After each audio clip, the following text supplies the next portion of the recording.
The world stage just got a lot emptier. In a move that has sent shockwaves from Geneva to Nairobi, Trump has officially signed a memorandum withdrawing the United States from 66 international organizations and treaties. We aren't just talking about obscure communities, we're talking about the UN framework and climate change, the International Solar Alliance, and the very groups that oversee global migrations and human rights. The administration says we're saving billions in stopping radical globalism, but for the immigrant community, this means the United States is no longer playing by the world's rules, rather, it's playing by its own beats of drum. And I know most of the news has been focused on the situation in Venezuela and Minnesota and the tragic shooting that happened in Minnesota. Something massive has happened at the White House that will change the way the United States basically interact with the world forever.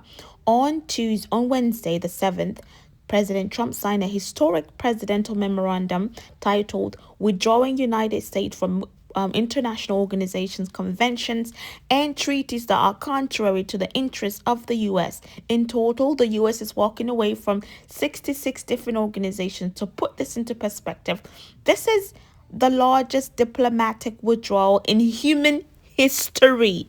Okay, the administration logic is simple. If an organization costs us money and doesn't put America first, then we're out, which makes sense logically, right?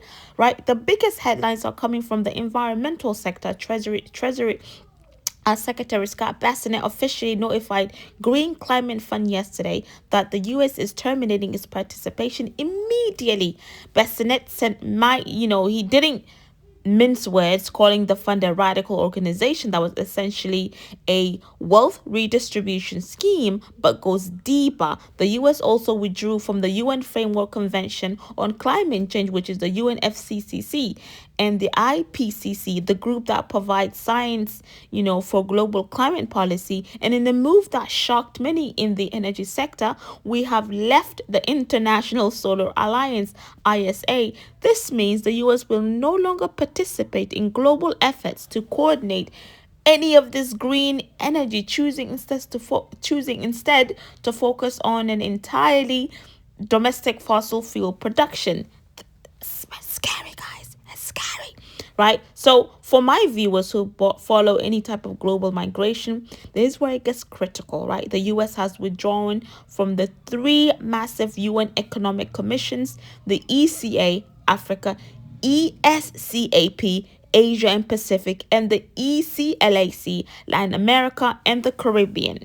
Now, these bodies that coordinate economic development and migration data across entire continents. By leaving these, the US essentially saying we no longer wish to collaborate on regional stability in places where many of you or your families come from, right? We are moving towards a system bilateral deals, meaning the US will only talk to countries one-on-one rather than through the UN.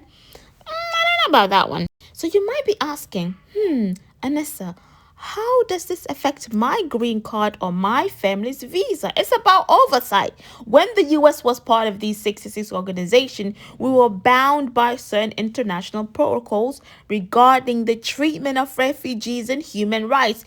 If you watch just our episode prior to this one, the 5,600 refugees being re-interviewed, you get why there's a correlation here. So the United States, this administration is removing the international referee, the UN. If the US decides to implement a new travel ban on changes the refugee rules, like we're seeing with the Operation PARRIS, Paris, there is no longer an international body we answer to. Essentially, we are, it feels like a dictatorship if you ask me. We have claimed total 100% sovereignty in eyes of this administration. The UN's opinion on our borders is now irrelevant. And I could kind of see, I feel like the UN hasn't really done, I don't want to say anything, but nothing significant. They have their pros in there, but in my eyes, they haven't really done much. So stay posted on this channel for any new updates about immigrations and latest news. I feel like I'm coming down with a cold. Hopefully I'm able to keep up with everything that's happening globally. It's a lot, guys. Stay safe, be warm. Until next time, assalamu alaikum wa rahmatullahi wa barakatuh. Fi amanillah.